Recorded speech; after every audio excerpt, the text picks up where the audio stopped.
Thank you, Elizabeth. My name is Tanya Murkiap. I'm the project manager with the Alliance Coordinating Office. And on behalf of the Canadian HIV Vaccine Initiative Research and Development Alliance Coordinating Office, or ACO, I'd like to welcome you to the first of our two-part webinar on intellectual property, what new and early career researchers should know. For those audience members who aren't familiar with us here at the CHVI Research and Development Alliance Coordinating Office, we were established by the Government of Canada and the Bill and Melinda Gates Foundation in November 2011 at the International Centre for Infectious Diseases, or ICID, which is a not-for-profit, non-governmental organization based in Winnipeg. One of the priorities of the ACO has been the development of a new and early career investigators program to advance HIV vaccine research and development efforts, with the involvement of our new and early career investigator advisor group that is made up of 13 individuals at various levels in their careers, including trainees, postdocs, research associates to early career faculty members from research institutions across Canada. We've identified priority topics for the training program, and I'm very excited to bring you our sixth webinar in the series. This webinar will be recorded and it will be provided to the members of the Alliance virtual community in the training tab on the Alliance VC. This webinar on intellectual property, what new and early career researchers should know, will include a presentation that will provide an introduction to the different issues or considerations with innovations from within universities or research organizations and from small medium enterprises. The presentations will be will be followed by a discussion period and a Q&A. This webinar will be of general interest to all researchers from all levels, but we hope that it will be of particular interest to those that have an interest in or involved in HIV vaccine research, drug development, or clinical trials. But as always, all are welcome to participate, and thank you for joining us. As Elizabeth said, there will be an opportunity to ask questions during our Q&A period. You can submit your questions using your microphone or your by voice, or you can use the Q&A box, the chat box at the bottom right-hand side of your screen to ask your question.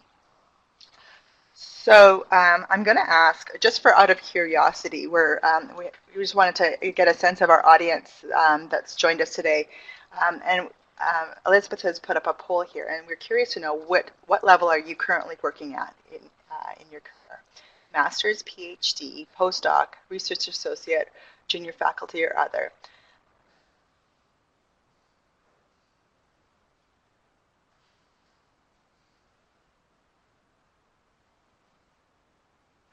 Okay, great, thank you. My second question is, just as we continue to develop our series of webinars, we're curious to know how people are connecting. Are you using your telephones, dialing in by phone, or are you using voice over IP? If you could just respond to that question, that would be great.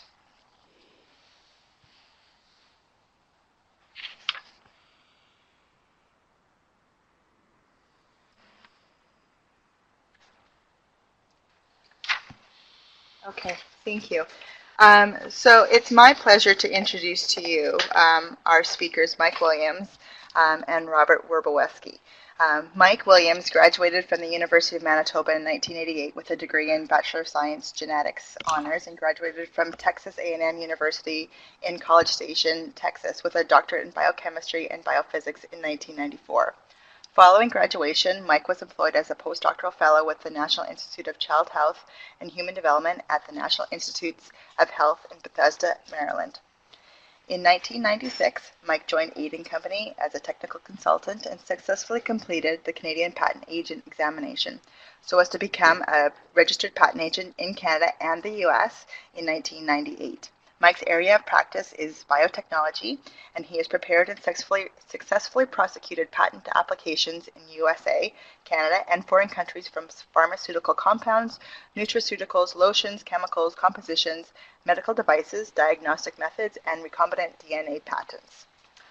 And we're doing it a little bit different this webinar, and Mike and Robert are going to be using one presentation. So I'll introduce Robert while I have the opportunity. Robert Werbowski is trained as an educator and analytical chemist. Robert spent 4 years in the pharmaceutical industry as a chemist before returning to university to complete his master's in business administration. He then spent 11 years at the National Research Council's Institute for Biodiagnostics in both technology transfer and business analyst roles. Robert holds a competitive intelligence professional designation and is now with the University of Manitoba's Technology Transfer Office. So without further ado, thank you both for joining us, and thank you for those who have connected. And I'll turn the webinar over to you guys. Thanks, Tanya. Yep, thanks, Tanya. Do you want us to read out the disclosure slide, or? Sorry, sure, go ahead. Okay. This program is made possible through the support of the International Center for Infectious Diseases and adheres to the principles of adult learning for an educational initiative. Mike and Robert have been consultants or speakers for the Public Health Agency of Canada, the National Research Council, the University of Manitoba, the University of Saskatchewan, and the University of Winnipeg. The learning objectives: by the end of this session, you will be able to distinguish between authors and inventors, determine who you can tell about your invention and when, determine when you have enough information to file a patent application, and also identify why and when you would file a patent application. Now, the big question here to ask is always, why would you patent something? The reason for this is that if your invention isn't patented, anyone can make or use the invention. So what this means is that, for example, let's say that you develop a vaccine, you decide not to patent it because you'd rather have it be in publicly disclosed or available for public use by anyone. The problem with a situation like that is then who is going to pay for the trials or tests to show that the vaccine is safe? Because any company that's going to be expending that money on research and development is not going to be able to recover it by charging a premium for the vaccine, because if there's no form of intellectual property protection on it at all that will happen is basically all the companies will sit around waiting for someone to do the test to prove that it's safe, and then everyone will start making the invention themselves. This is what's often referred to basically as a free beer argument. The idea is that the way to look at it is that if you consider beer to be a public good, then it should be wrong to charge for beer. Beer should be free. Everyone should be able to get beer free whenever they want. The problem with that, though, is who is going to then invest the money in the infrastructure to be able to brew beer if they can't sell it and if they can't make any money off it. So in that respect, that's really the way the patent system is set up, is that there has to be some sort of a reward for innovation. Otherwise, no one's going to invent anything, and they're just going to wait for other people to come along, invent something, and then copy it. Now, but on the other hand, having Sorry. This is Elizabeth Hamlis. Can you just pull your mic just an inch away from your mouth? It's a little bit too, yeah. Okay, is that better? Yes, perfect. Thank you. Okay, sorry about that. Okay. The other thing is that, so on the one hand, they want to reward innovation, but on the other hand, monopolies are bad for competition, are bad for the economy. If only one company can make something, they can always charge a premium for it. If there's no competition, there'll be no improvements made in that particular area or field because of one company holding a monopoly. So because of that, the patent system was developed, and it's based on a compromise where they try to reward both innovation but also support competition. So a patent is a limited monopoly that's granted by the government to an inventor for preventing others from practicing the invention in exchange for the inventor making the invention public in sufficient detail so that one skilled in the art could reproduce the invention after expiration of the patent. Patents are governed by federal statute, so that means there's the Federal Patent Act and the patent rules which govern patents in Canada. A couple of important points to look at here. First of all is that it's a limited monopoly, and we're going to talk about that a bit more in a second. Second is that the patent is what's called a negative right. It doesn't give you the right to make something because you have a patent. It actually gives you the right to prevent others from practicing the invention. So what this means is that if I have a patent, I can go to other people and say, you know, the invention you are making is too similar to mine, you need to stop, or I will sue you for infringement. Now, in order to get that patent, in exchange for that, the inventor has to make the invention public in sufficient detail so that one skilled in the art could reproduce the invention after expiration of the patent. So what that means is that your patent application is basically a blueprint in which you explain in detail how someone would be able to reproduce your invention. In other words, it has to walk them through all of the steps on how the invention was developed, and it has to describe at the time of filing what you think is the best mode for practicing the invention. How do you think the invention works best? That needs to be described in the application so that when your patent expires, somebody else can take that, and if they want to try to take the invention further or do other developments with it, then they can go ahead and do that. So this is the way that the patent system is meant to be balanced. On the one hand, we have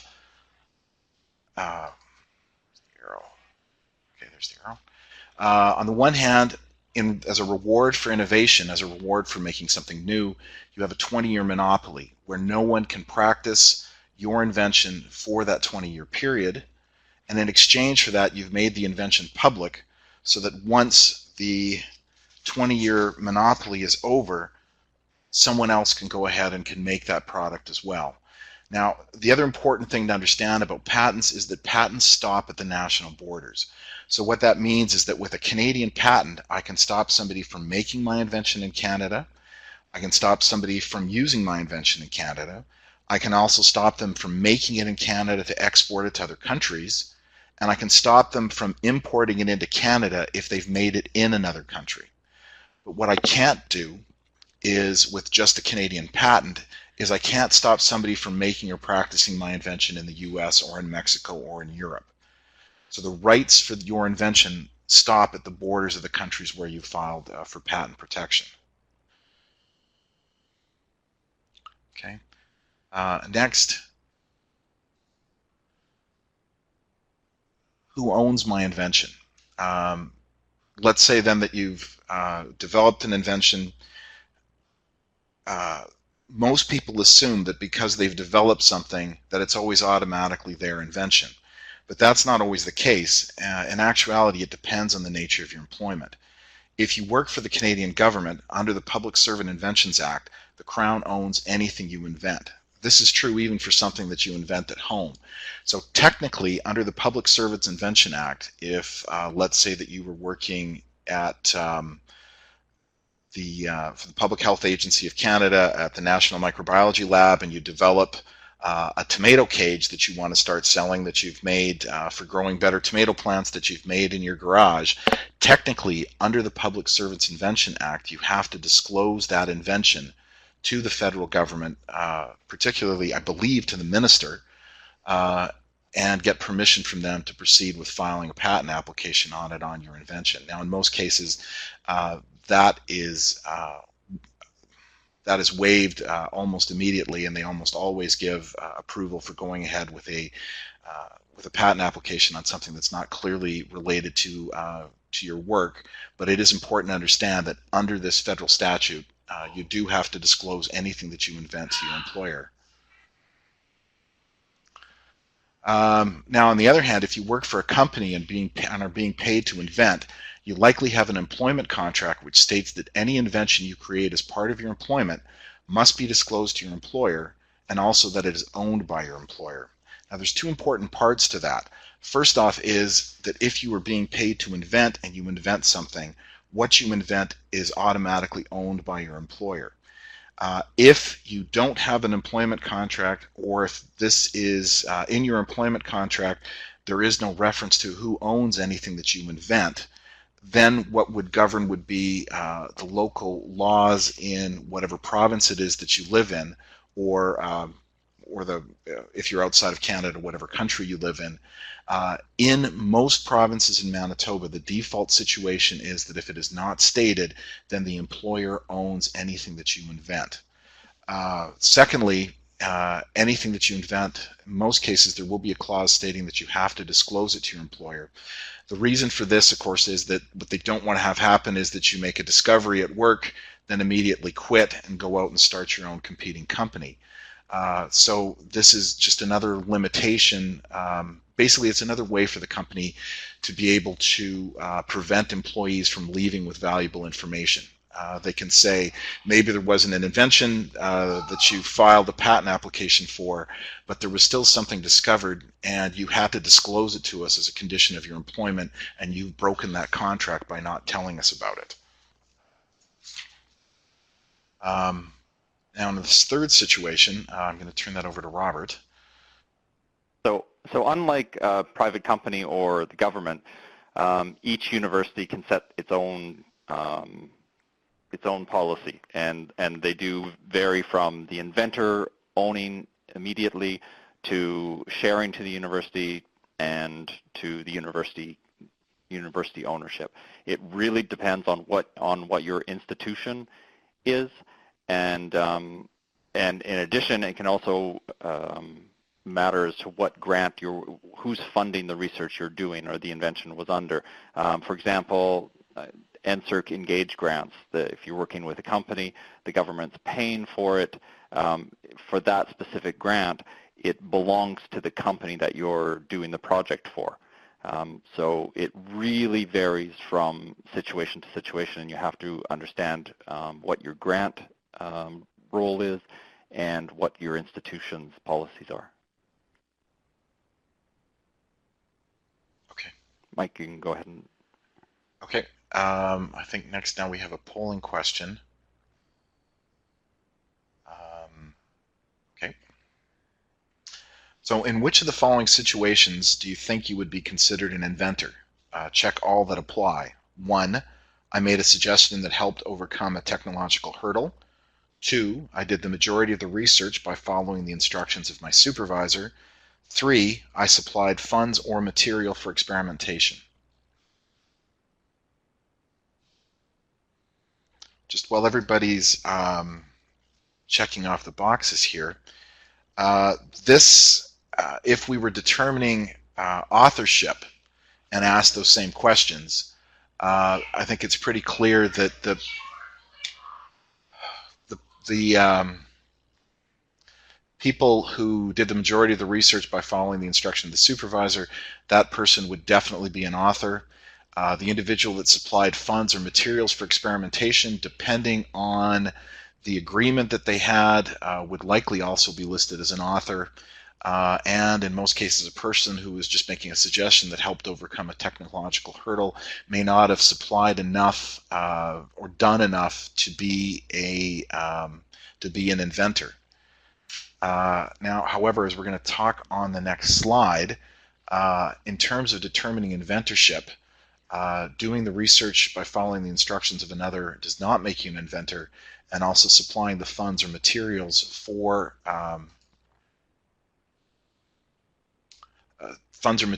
experimentation is not inventing. So basically the question that we're always looking at when we're determining whether or not is someone an inventor is, did they contribute to the inventive process and at least one claim of the issued process? And then that should be sufficient to make them an inventor. So really what we're looking at here is more sort of a high-level contribution. That is, we didn't know how to isolate this bacteria. Everything that we were trying was not working. Somebody suggested that we switch the filters because maybe it was a problem with the type of filter that we were using, and all of a sudden we found that as soon as we switched that filter, we were able to isolate the bacteria. That person that made that suggestion would likely have made enough of a contribution to be an inventor, because without their contribution, the invention would not have been made. Now, on the other hand, simply suggesting that something should be done is not inventing. The key concept here is that it comes down to the question of what's called intellectual dominance. If somebody tells me to do something or suggests that I do something and I'm not under any obligation to listen to them, then that isn't necessarily enough to make them an inventor, right? Someone may have suggested, well, why don't you try this other filter? I may have just thought it was a stupid idea. There was no reason for me to listen to them. And then after 3 weeks of it not working, I may have decided to go ahead and try that filter or a related filter and then found out that it worked. Technically, if I was under no obligation to listen to them, they wouldn't be an inventor. They would have just made a suggestion that I could have followed or not followed.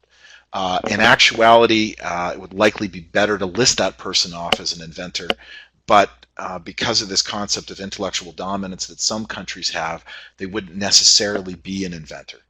Similarly, carrying out the work solely on the instructions of others is not inventing. The idea here is that it would be a person of skill in the art who is simply carrying out instructions without contributing to the inventive process or deviating from those instructions, and that is work that could have been carried out basically by any skilled person in the art or any skilled tradesman. The same is also true of supplying funds or material for experimentation. That is contributing to the inventive process in that you are supplying the raw materials, but you aren't actually contributing to the invention itself,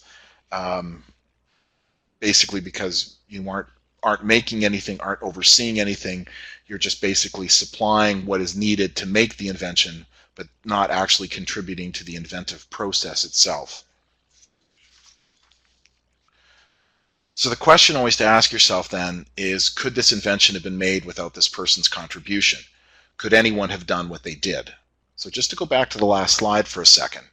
So here where we're talking about somebody making that suggestion about switching a filter, one filter for another, and it turned out to make the key difference in being able to isolate something. The question then is, if that's something that anyone would have thought of, then why didn't the other people in the room who were having problems isolating the bacteria, why didn't they think of that? There again, carrying out the work solely on the instructions of anyone, of others, sorry, is not inventing. So to go back to this point, could the invention have been made without this person's contribution? Technically, yes, but the reality is that anyone of similar expertise could have been able to follow out the same instructions and the same directions from the supervisor. Oh, sorry, I went too far back. Similarly, supplying funds, there's lots of funding agencies. Supplying materials for experimentation, there are other places to get materials, even if it's something that only one lab in the world has. If they've published on that, then they are still obligated to be supplying samples to people who ask for it, or at least they used to be. Now, years ago, inventorship errors in inventorship was a much greater problem because there was concern that there was a fraud being committed on the patent office if not all of the proper inventors were being named. That position has changed in the last few years, well, more than the last few years, but they've come to the understanding that an invention is a collaborative process and it can be difficult to determine who should be named as an inventor. Because of this, they've made it much easier to add and remove inventors. In fact, now all that it takes really is just a document executed by all of the inventors, either 3 inventors agreeing that a 4th person needs to be added, or all 4 inventors agreeing that one of them needs to be removed and that there should only be 3 inventors left. In practical terms, having too many people listed as inventors is not really a problem if you have people listed who should not really be inventors, other than the difficulties with getting them to sign the documents and the other things that you need to have executed.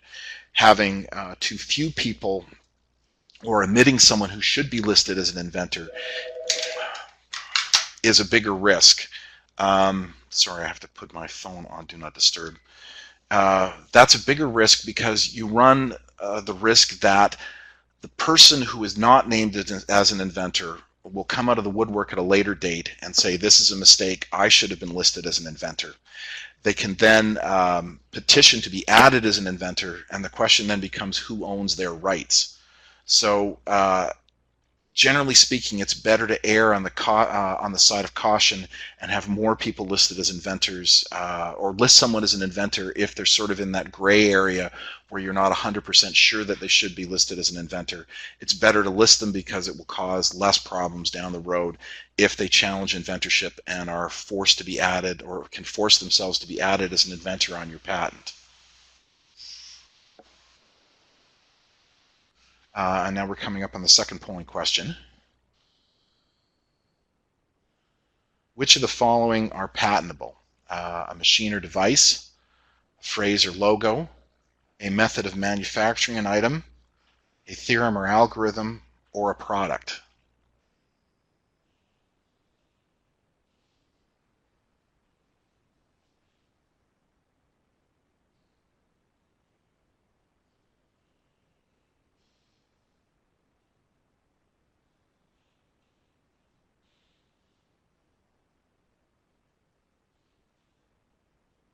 Okay.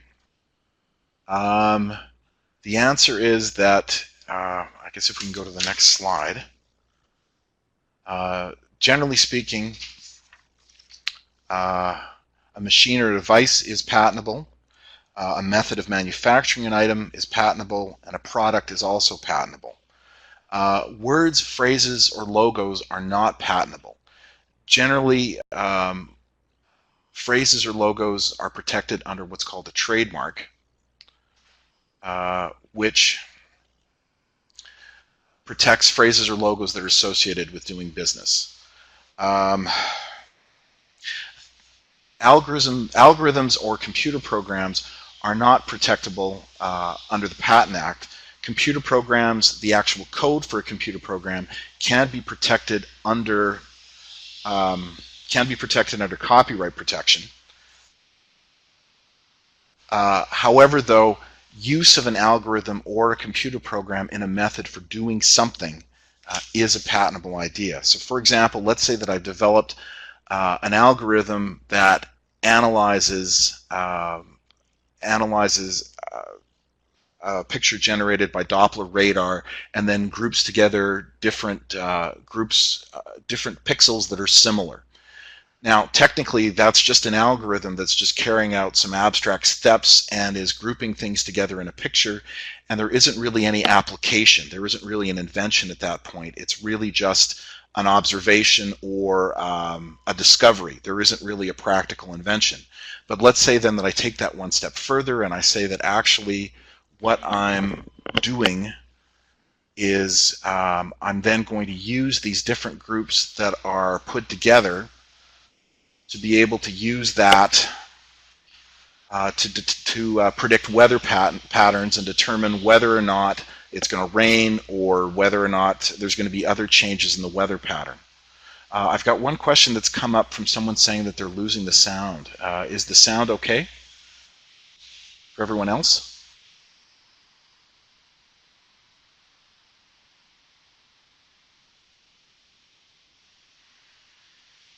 Okay. The other things that are not patentable are things like artistic works, and by that I mean either paintings or novels. Ornamental shapes or strictly the appearance of items are not patentable. And similarly, as I was just saying, we have to be able to make that distinction between what's a discovery or an observation and what's an invention. Generally speaking, an observation is something that you've discovered or something that you've seen, or, for example, like a scientific principle, something along those lines, whereas an invention is the practical application of that discovery or observation, right? Oh, we know that these bacteria move towards this chemical when we put it in solution.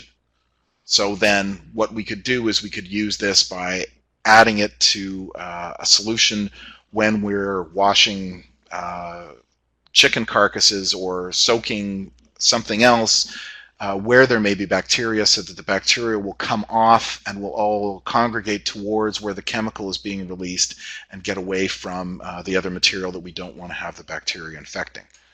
So that's really what you're always looking at, is what is the practical application of what I've discovered? Where's the commercial product? That's really what patents are intended to protect, are the commercial products themselves, not the phrases or logos that are used to identify the product, and not artistic works or ornamental shapes or abstract ideas or theorems. Really, the patents are directed mainly to commercial devices or commercial products, or the methods of making those, or the methods of using them. Now, in order for your invention to be patentable, it's got to meet 3 criteria. It has to be new, it has to be useful, or it has to be non-obvious.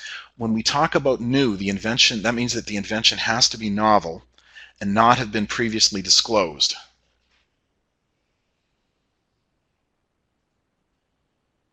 So how do I determine if my invention is new? One of the easiest things to do is to do a literature search, especially in the life sciences, to determine if somebody else has published something similar or a similar discovery. Now, in most cases, in practical terms, we are less concerned about that when we're working with researchers, because we know that with all the grants and the other applications and conferences that you go to, you're very up to date on what's gone on in the art before, and therefore we're less concerned when we're dealing with a researcher about whether or not what they're doing is new.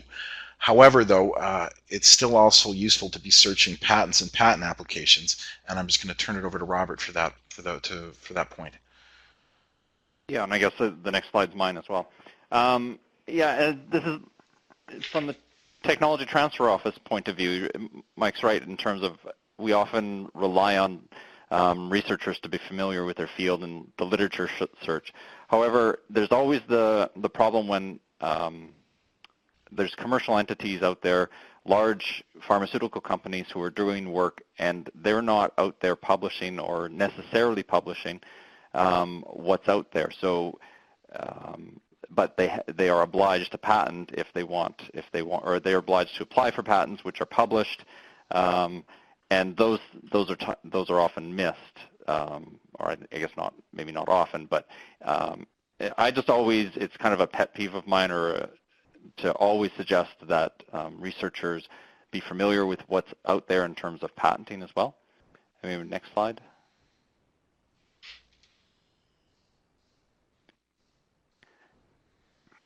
Is this whole slide's mine, Mike? Yeah, if you want to go ahead and do that. Yeah, okay. And this is a particular concern to the Technology Transfer Offices everywhere, because we often get inventors coming with saying, I've come up with something, and oh, by the way, I just published it or I just submitted it. And unfortunately, this speaks to the first point, is once it's publicly disclosed, you no longer are in control of it, and it's no longer patentable. And that's any time a disclosure is made. So when you're describing an invention in sufficient detail, poster presentation or a trade show talk, that's enough to essentially disqualify you from patenting in most regions. There is the special case of North America and Australia, where we have a year to file an application as well. Discussions under a non-disclosure or confidential agreement are not considered disclosures, nor are the ones that you make internal, as long as public's not present.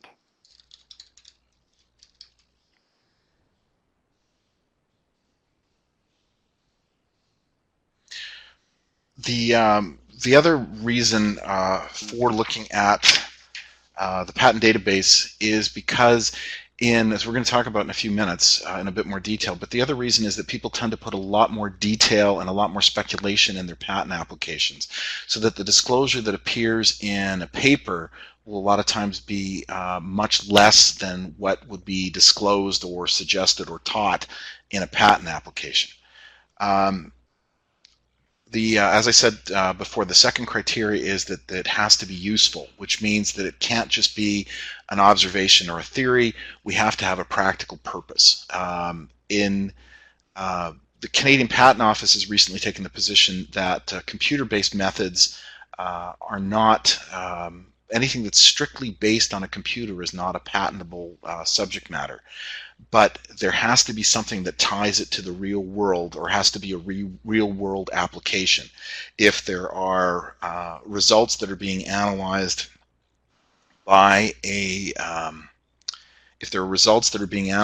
computer program, then the output of those results, or whatever steps are taken as a result of those of that analysis, that then forms the invention. So, for example, doing an analysis where you're screening blood samples to look for certain patterns wouldn't be patentable subject matter, but then adding the steps where treatment steps are taken after based on the patterns that you see in the blood samples, that would be patentable subject matter.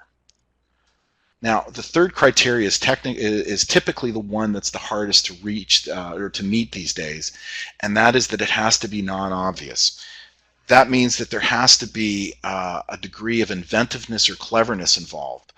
Basically, the question that you're asking yourself here is, what is surprising or unexpected about the discovery? Why did we discover this when no one else did? Is it just a matter of there's been a significant improvement in the equipment that we're using, so now we've been able to detect things at a much finer level, and because of that we've been able to discover this?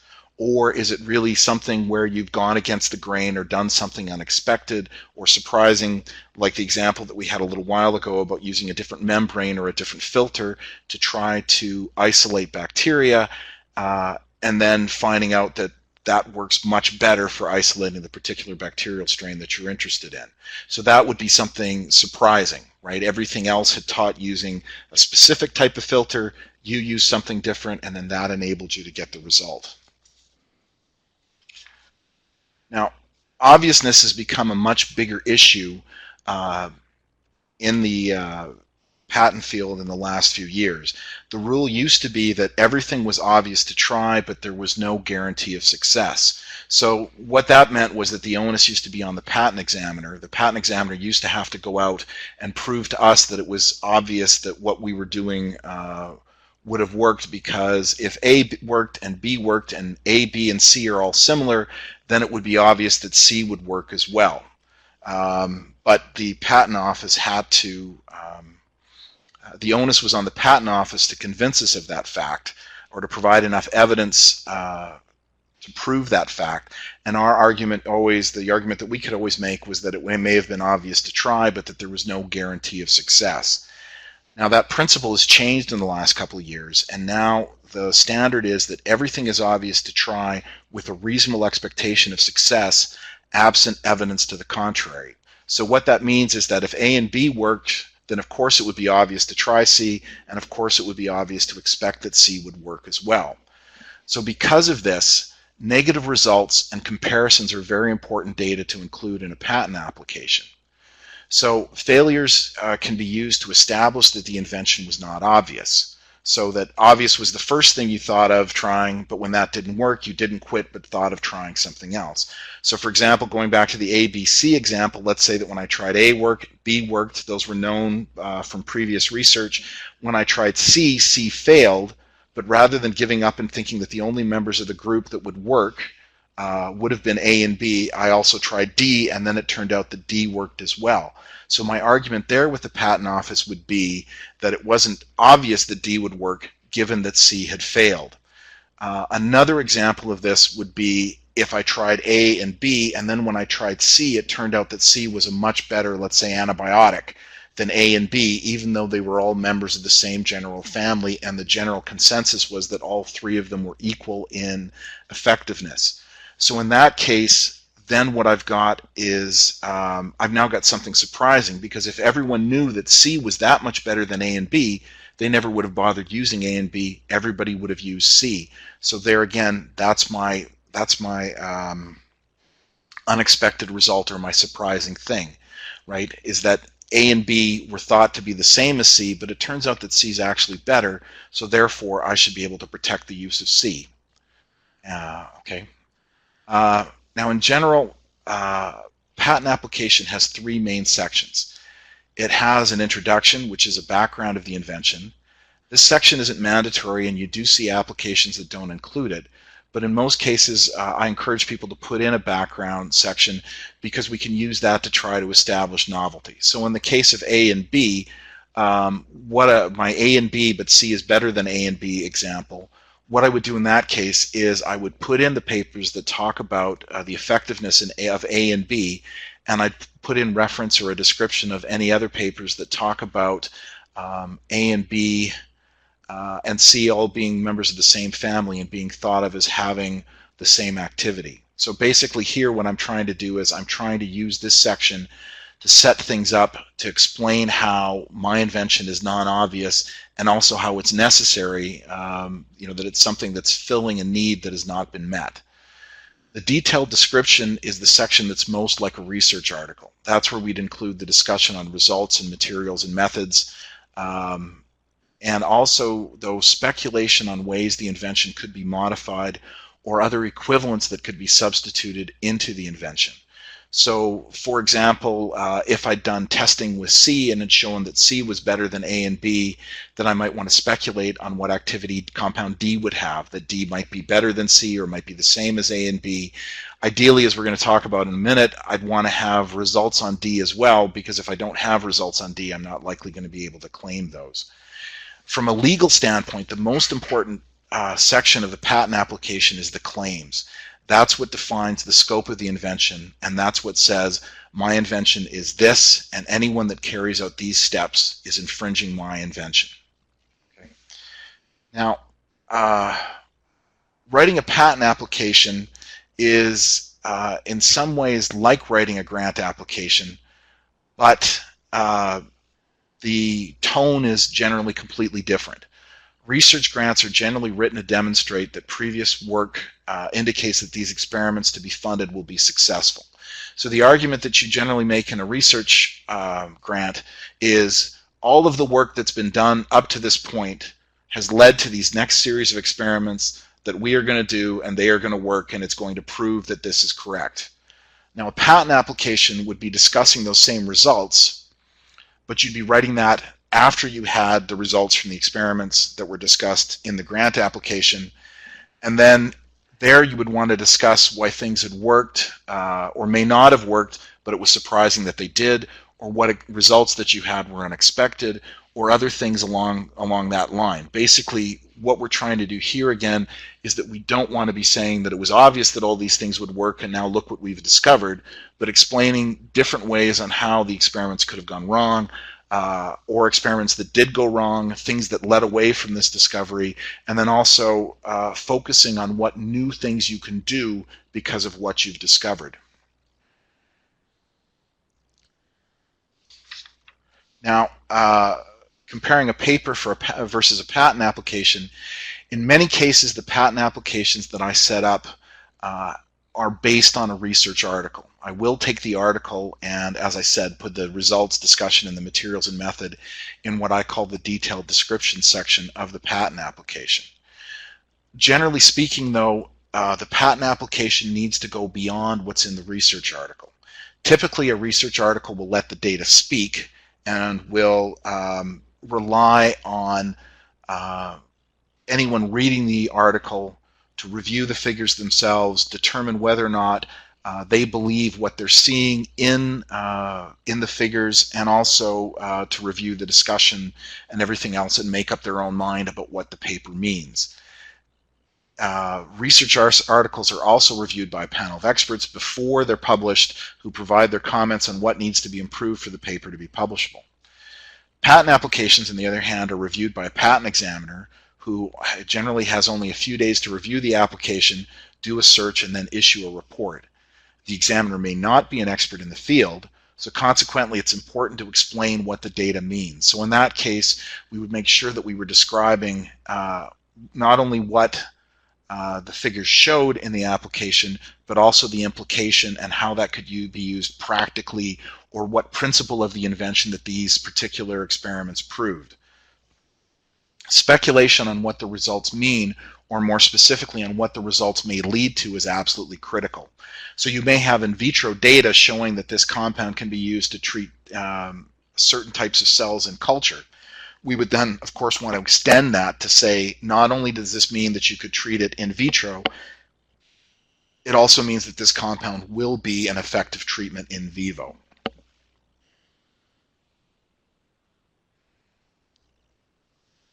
So in general terms, how much data do you need to file a patent application? As I was just saying, in vitro results are indicative of in vivo success, absent evidence to the contrary. So if there has been a lot of evidence that particular compounds treating a particular cell line in cell culture can be effective, but then when you try using them in vivo in an animal model, they don't work, there you've got a problem, and in that case you would probably need some in vivo data showing effectiveness of the compounds. You wouldn't be able to just rely on the in vitro results. Generally speaking, though, the standard of evidence that is required for a patent application is much lower than a research paper. However, though, unlike a research paper where you can submit it and then see what additional experiments reviewers suggest that you do, in a patent application you can't do that. Once you file a first application, you have 1 year to complete it or perfect it, and then you have to file it in all the countries that you're interested in.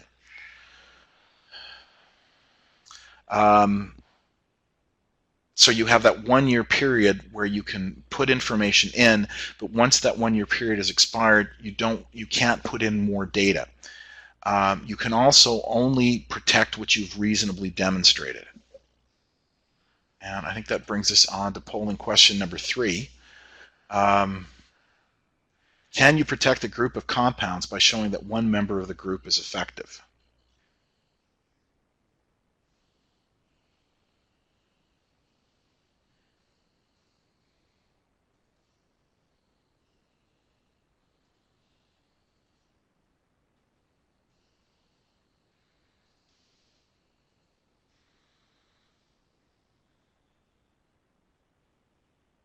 Okay, some people changing their votes here. Okay.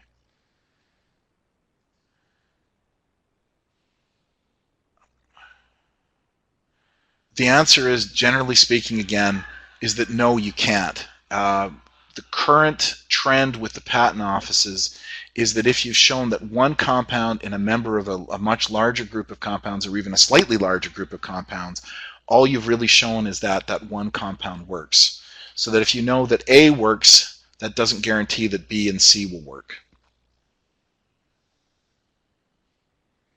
You can try to protect a group by showing that multiple members of the group are effective, particularly ones that are less similar. So what I mean by that is, let's say that you're showing that a particular antibiotic is, or sorry, a particular compound is an effective antiviral against a number of different viruses in a family. If you have the evolutionary tree for those viruses, what would be the best way to get this depth of data without doing all of the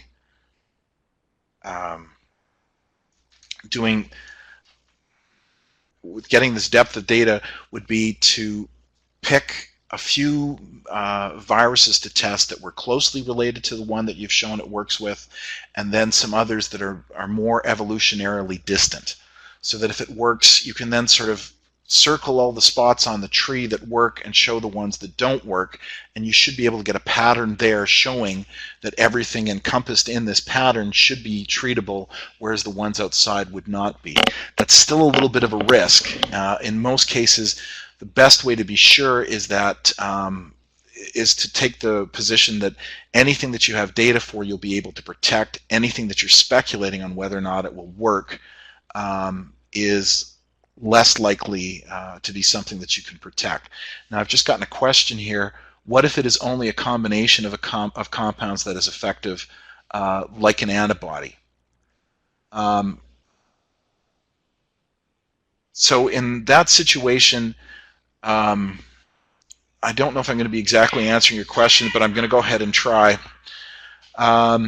If you have two compounds that are known to be effective at treating a particular bacteria, let's say that they're each about 20% effective at killing the bacteria, then when you combine the two, you would expect that additive you might see 40 or 45% effectiveness.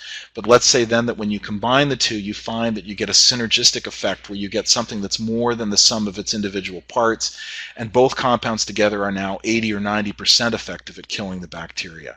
That would be a surprising result, because rather than just seeing an additive effect, which in most cases the patent office will say, if both of these compounds were known and known to have this effect, and you were seeing 1 + 1 = 2 or 1 + 1 = 2.5, that's not an invention. But when you're seeing 1 + 1 = 3 or 4 or 5, that is an invention. Does that answer your question, Derek? Okay. So in this case, when we're talking about how much data that you need, it's a bit of a balancing act, because you have to look at how much time is it going to take us to get all this data versus how much more can we get in another year, and also how likely is it that someone else will make the same discovery at the same time, or is working on a parallel track, will make the same discovery and then we'll file something a few days before we do, and beat us to the punch, or we'll get scooped because we were waiting to do additional experiments. On the other hand, though, patent applications do take a fair bit of time to prepare. They are expensive to file, so you want to make sure that before you're taking that plunge of going into pursuing a patent application, that the data that you've got is pretty solid and fairly believable. So it's a balancing act, but again, the most important thing is doing 3 repetitions, finding that one compound is effective, doing 3 repetitions with it in 3 different models to show that the one compound is effective is great for a paper, but from a patent application standpoint, you're much better off testing 9 compounds one time, one way, and then showing that which of the compounds work. Because again, if all 9 work, that's great, you can protect them. If 3 or 4 work and 5 don't, then we've got that argument against obviousness, because we can say that what was obvious was we thought all 9 would work, but when we tested them, we found out that only a few worked, so therefore these few specific ones should be patentable, and that's what our invention is. Now, before we do that, I'm just to wind up here, I'm just going to go through a few examples. So let's say that there are 4 compounds in a family. 3 are known to treat a specific disease. You discover that the 4th one does as well. So as I said before, knowing that A, B, and C work means that D is not likely to be patentable unless you have references in the literature where someone said, we tested A, B, and C, but we did not test D because we don't think D would be soluble, we don't think D would be taken in by the cell, or for other reasons that they think D would not be effective or that D would be too toxic. Despite that, you still went ahead and tested it and found that it was effective, then that's something that's patentable, because what you've done is non-obvious. You've gone against what the conventional wisdom was. Similarly, if you find that number 4 is much better than the other 3, then the patentable difference would be that it could be used at a much lower concentration than the others, or that it would be more effective in more severe cases of the disease than the other 3 would be. And there again, the argument would be the conventional wisdom was that all 4 were the same, and you found, though, that actually the 4th one was much, much, much better.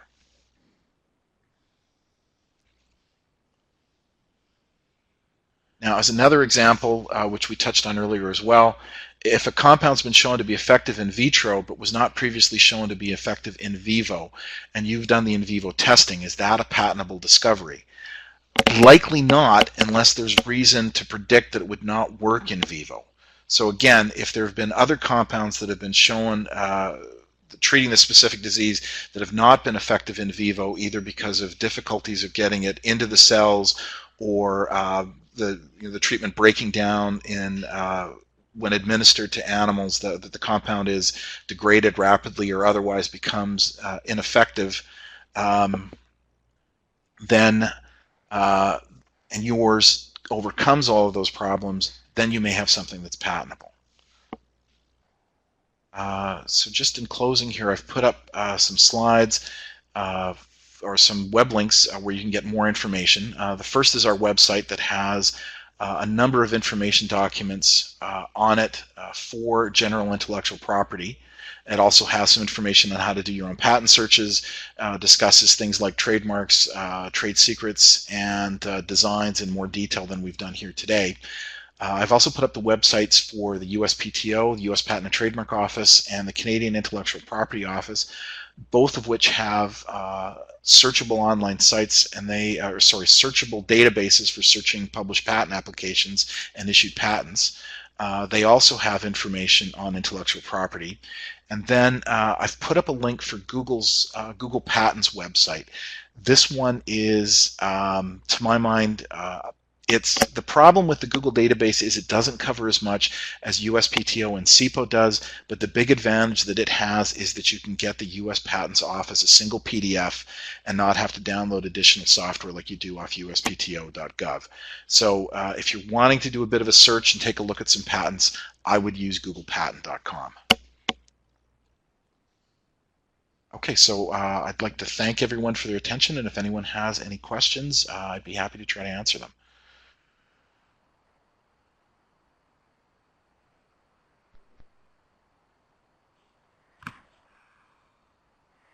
Thanks, Mike. It's Tanya. I got one via direct chat from Robert Reinhardt.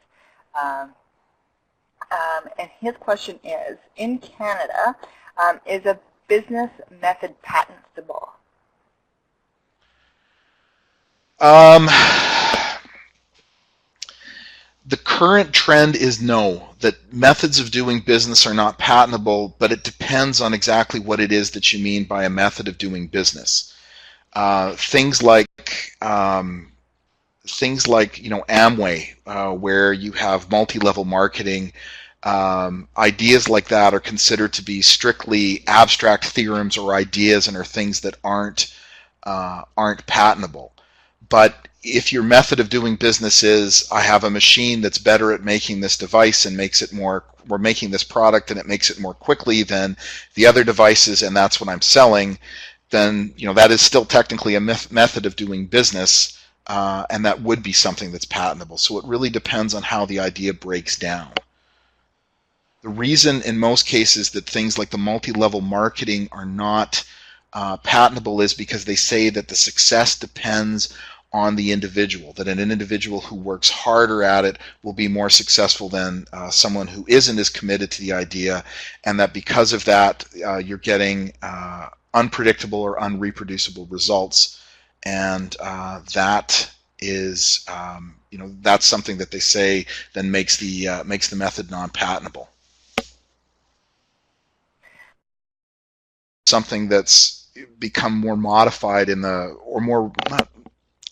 not modified, that it's something that they're looking at it more realistically, and the reality of it is that in all likelihood there's things that the technicians have done as part of carrying out the work on the invention, where they probably have made inventive contributions or things that would be considered to be inventive contributions, so that it makes sense to add them as inventors, both to give them recognition for their contribution, but also to make sure that there aren't any potential holes where someone could come along and challenge the list of the inventorship.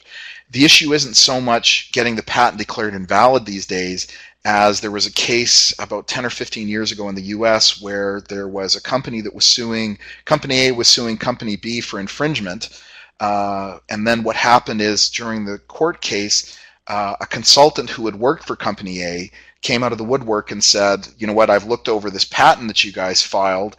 I worked as a consultant on this, but you didn't list me as an inventor. And Company A went and talked to the three inventors and said, oh, yeah, this guy really helped. Without this guy, we wouldn't have had an invention made at all. He should be listed as an inventor. So Company A went back to him and said, you should be listed. Okay, we agree. You should be listed as an inventor. Now that you're listed as an inventor, we'd like you to assign your rights to us as Company A. And he said, well, my consultant contract made no mention of me having to do that, and actually I'm going to assign my rights to Company B, so they now own half of the patent with you. So there's no point in you suing them for infringement because you both own half of the patent. So that's really more what they're concerned about by trying to add the technicians to the list of inventors, is to try to cover that hole. It shouldn't be an issue because of the Public Servants Invention Act, but again, I think it's a good policy to be listing the technicians as inventors as well. So, are there any other questions? Oh, I think Thibault has one. He says, does combining patented drugs allow the renewal of a patent? Again, there has to be that synergistic effect where you have to see that combining the drugs makes, has a greater than expected effect, that you're seeing 1 + 1 = 3 or 4 or 5. This renewing of patented drugs has become a bigger issue over the last few years. They refer to it as evergreening, and what used to be a common practice was you would have a drug that was effective at treating one disease, and then 7 or 8 years later you'd file a second patent application for treating a similar related disease. So you might be treating something have something that was for anxiety, and then having the same drug for something related to anxiety, which I'm losing I can't exactly remember what it was that they used it for. It was Zoloft that they were using, and they've taken the position that that's shouldn't be allowed, because what people are doing is they're effectively extending the monopoly over 20 years by adding these different treatments for different diseases. So that's something that there's been a lot where the patent offices are monitoring that very closely these days. So in order to be able to combine patented drugs to be able to get a patent on that, they would need to be able to show that there was a synergistic effect or something greater than what was expected.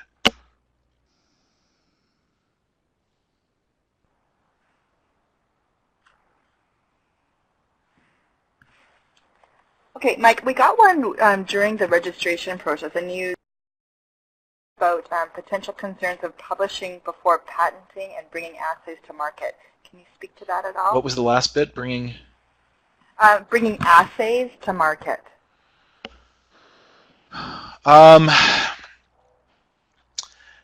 Yeah, there are, Canada and the US are the main countries that give you sort of a 1-year exemption, where they say once you've made something public, you can still go back and file for patent protection on it. In other countries, it's the way that Europe looks at it is that what you do something, when you have an assay,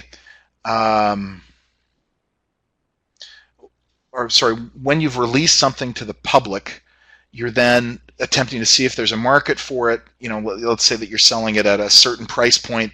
You then see, oh, you know what, this product's really popular. It would make sense for us to go ahead and patent it. So now I'm going to take this off the market briefly, or not take it off the market, but I'm going to go ahead and file for a patent application on it. So now I'll have a monopoly. So now I can charge much more for the product, or I can prevent other people from making it. Most countries consider that to be unreasonable. The US and Canada have a different policy where they think that it's unreasonable to punish someone because they may not have known that they needed to file a patent application on it. And that it's also unreasonable to think that they should have to spend that money before being able to determine whether or not there's a market for the product. So if you've published an assay, publish the details on an assay or a test before you've filed the patent application on it, you're really narrowing down your market. You're looking at being able to file for patent protection in Canada and the US. The other question is, where exactly are you publishing it, and how much detail are you supplying about the assay or the test? If it's a poster presentation where you're saying, these are the results that we isolated with this assay, but you aren't going into the details of the assay, then that's not an enabling disclosure. You haven't told somebody enough to go out, to be able to go back and duplicate your assay. They just know that you have an assay that tells you this, and they may not know, they don't know for sure exactly what it is that you did to get these results. On the other hand, if it's in a paper where you've had to put in the details of the assay or the test, and that's been published and it's then available to the public, then you'd be looking at only being able to get protection on it in Canada and the US. Patent application must be in place during that year of protection. That's actually a separate. That's actually separate. The provisional. If I file a provisional patent application today, and then tomorrow I go out and I publish my paper describing my assay, I'm fine worldwide because I have patent pending status because I filed a patent application before I made my invention public. If then if I publish my paper on yesterday and then today I file my patent application, even if it's a provisional application, I'm still in all countries but Canada and the US and a few others depending on the circumstances. I've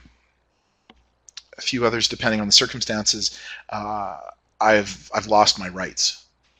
So the provisional patent application, even though it's called a provisional patent application, is still a patent application. I think there's another question that's probably better being answered by Robert. Are researchers? I just missed it. Oh, sorry. Are researchers informed about patent process regularly within university, and are they encouraged to seek patents? Effectively, yes. That's a large part of what most technology transfer offices do, or the industry liaison office. They will try to educate researchers to make disclosures to the office prior to publishing, and they're usually encouraged to make those disclosures. Whether or not they become patents, that's often it's more a business issue. I guess that's one thing we haven't ever mentioned in this, or I guess Mike did at the beginning, as to why we do patent. It's not a commentary on scientific utility. It is strictly whether or not there's a business opportunity, whether or not some company wants the negative right to stop somebody else. So we get offices, universities will get many disclosures. Few of those get turned into, well, I wouldn't say few, maybe a third, half, get turned into patent applications and then hopefully carried on to licenses.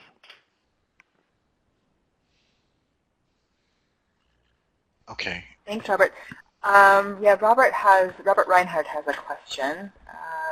When can the government, for example, in Canada, ask for compulsory licensing or margin rights? Or will you cover this in the next webinar? I'm not sure about the next webinar. Mike, is this something you can respond to? Compulsory licenses is basically when there is when the federal government can show that there's a need that's not being met, where there's not enough of a supply of something, they can then apply for a compulsory license and basically get another company to to produce that product. I think the last case where that happened was there were concerns about. I think it was about 5 or 10 years ago. There was an issue about potentially being them not having enough of a stockpile for a potential bioterror outbreak. I know it wasn't smallpox, but it was something else. And what had happened was the federal government had consulted with the company that made the antibiotic and said, we need this many units. And they said, well, it's going to take us a while to get that to you. And they said, well, okay. And then they went to CanGene and asked them to produce it. And then there was a big uproar about that because the first company came back and said, well, we didn't know you were going to get somebody else to do it. Of course we can do it. And I think they ended up having to pay CanGene something for their trouble. And then they also had to pay the other company for the product itself. So the idea behind the mandatory licenses, the way that it used to be used a number of years ago, was that if the price on a particular pharmaceutical was too high, then the federal government could come along and say, look, you're charging too much, you're harming the public by expecting to be paid too much for this drug, so we're going to let this other company, this generic pharmaceutical company or pharmaceutical generic company, make this product or make this drug at a lower price and provide it to our citizens. Canada got a lot of flack for doing that because the idea was that we weren't encouraging the development of our own drugs. We were in effect breaking other people's patents for the good of our own, pharmaceutical, for our generic drug industry, and also for our own citizens, rather than being good global citizens and supporting the patent system. So that's why those mandatory licenses have fallen off a lot in the last few years. They're very difficult, very, very difficult to obtain. Okay, thanks, Mike. Thibault has a follow-up question for you, Robert. He asks whether researchers are properly informed about options by patent officers, or I guess either one of you could answer. Well, that's kind of actually hard to answer as to whether or not they're properly. I think whenever there's a disclosure, we take the researcher through the options and through what the process would look like, and at least once or twice a year at the University of Manitoba, we would have a patent agent come and give public talks to the researchers, and we let the researchers know that this is going on, and it's often very much like this seminar or webinar in explaining the patent process and what's involved. Mike, did you have something to add? Yeah, I mean, it's, at least from our standpoint, the last thing we want to do is be filing a patent application for someone where they have no chance of being able to get protection on it, and or where it's just not in their best interest to file something. Like as an example, my tomato cage example that I'm sort of referenced briefly. I had someone come in the office with an idea where they'd modified some cages that they bought at Canadian Tire, and their idea was they were going to buy them for $4, make their modification with a couple of snips, and then sell it for buy it for $4, sell it for $5, and they wanted to get a patent application on it. And I walked the guy through in the process and said, it's going to cost you. At the end of the day, to get an issued patent, it might cost you $1,000 or $2,000. B, who are you going to sue with this, right? You can sue Canadian Tire if they start making it with these snips and making one that looks exactly the same as yours. But if there's other people that start buying them and start modifying them themselves, it's going to cost you hundreds of dollars to sue your neighbor for the $4 that he owes you for making 4 of the tomato cages like yours. And I said, that's just, you're not going to get your money back in that. So, I mean, that is something that we try to do. We try to do the same thing with, with people when they come in with the inventions. We try to make sure that we're looking at it very much with sort of a cold eye, and in terms of what do we think you're going to be able to protect at the end of the day, and what do we think the value is going to be of that protection.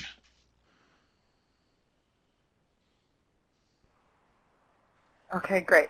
We have another question that came in during the via the registration. It's pretty specific to HIV. So I know that you aren't experts, but the question is, they're interested in the patent concerning existing neutralizing monoclonal antibodies against HIV.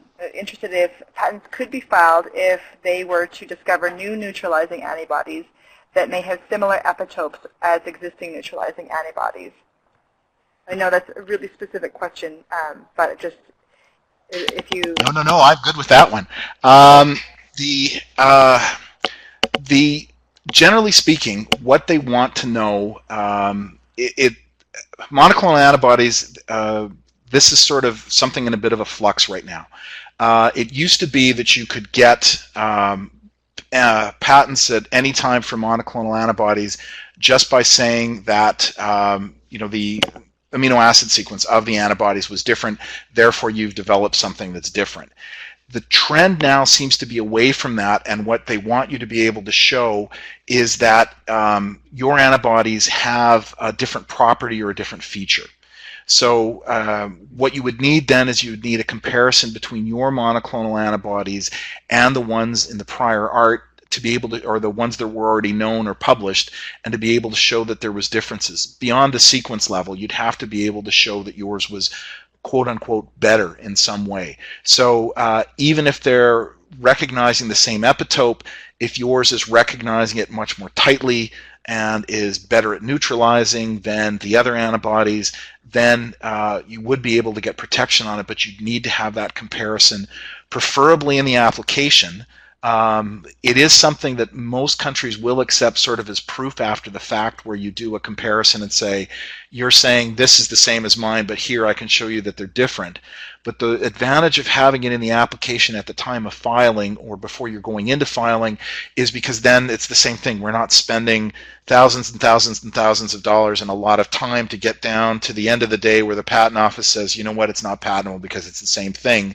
And then you go off and do the experiments, and we find that there aren't any differences in the way that they're recognizing the epitopes, or the way it's not better at neutralizing, it's not better at getting into the cells, it's not more stable when it's circulating, that type of thing. So it is the fact that they're recognizing the same epitopes is not necessarily a problem, as long as it can be demonstrated that there's other functional properties that are different.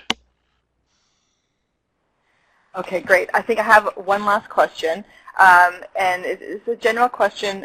There's a couple of folks on the line that are from Africa, but I'm just wondering if you could touch generally on, best practices in intellectual property involving international partners. Many of our members of the ACO Alliance work with partners in Africa, and so wondering if you have any general advice on working with international partners. My first statement would be file your first provisional patent application with the USPTO, with the U.S. Patent and Trademark Office, regardless of what country you're in, assuming that there is no bar in that particular country that requires you to file there first before filing in the USPTO. The reason for that is that the U.S. has a specific system set up for provisional patent applications, and most of the countries that you're going to be, or most of the companies that you may be talking to, will say, where did you file a provisional patent application? And as soon as you start explaining, yes, that you filed one in your country and you did this and you did that, they're already starting to tune you out. It's best to just file in the at the USPTO and get it filed there. In terms of that, the other aspect of the question, there's been a lot of harmonization in rules over the last 10 or 20 years. So whereas everybody used to have, some countries used to have different lengths of time for their patents. Now everybody, including the US, is 20 years from the date of filing. Most of the rules regarding obviousness and novelty are the same. So, generally speaking, if you're able to get a patent issued in the US or in Europe, odds are pretty good that you're going to be able to get it registered in just about all the countries that you filed in. Those are sort of the two big hurdles to overcome. I don't know if that's really, overcoming. I'm sorry, I don't know if that's really answering the question or not. But that's well, the one perspective that I saw, is if you're coming from a collaboration point of view, internal or international collaborations, and something's invented. Generally, the institutions that you work with are basically all the inventors are going to have to disclose to their respective institutions, and then the institutions decide whether or not they contact each other, decide whether or not they're going to patent, and then who's going to take the lead. But definitely, if I heard the question about international collaborations, you need to be after your collaborators to disclose to their, for technology transfer office, and you need to do that as well, and then let the business officers work out the details after the disclosures. Okay, thank you both very much. And thanks for everyone for your participation in the first of our two-part webinar on intellectual property. I'd like to take the opportunity to thank our speakers, Mike Williams and Robert Werbowski, for sharing their expertise with the members of the CHVI Alliance, the Alliance VC, and our new and early career investigators. The second of our two-part webinar on intellectual property, entitled Commercializing Your IP, Would've, Should've, and Could've, will be held on March 20th with the authors of a recent Industry Canada report on international patent strategies for biopharmaceutical, small and medium-sized enterprises in Canada. So we're really excited about presenting that next month.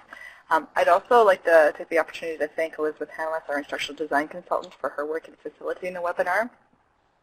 And just to close this, to say that the ACO is continuing to work on developing new training opportunities with the advice from our advisory group, and please watch for announcements regarding future webinars that are currently being developed. And some of the topics that we're looking at are ethical barriers to clinical trial design, the drug development pipeline, regulatory requirements, and clinical trial study design. So if you haven't already, I would really encourage you to complete the evaluation.